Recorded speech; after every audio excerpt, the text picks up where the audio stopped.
Hi friends, welcome to Geeks for Geeks. This is a video tutorial on how to count the number of words in a given string. Let's have a look at the problem statement. Given a string, count the number of words in it.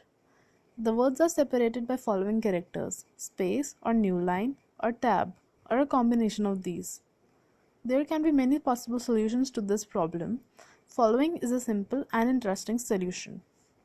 The idea is to maintain two states, in and out.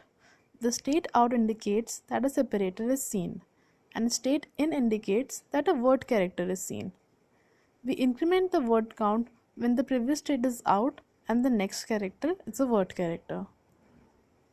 Now let's have a look at the implementation. First we initialize state as out and word count as 0. Then we scan all the characters one by one. If the next character is a separator, that is if it is a space, a new line or a tab, then set the state as out. Else, if the next character is not a word separator and the state is out, then set the state as in and increment the word count.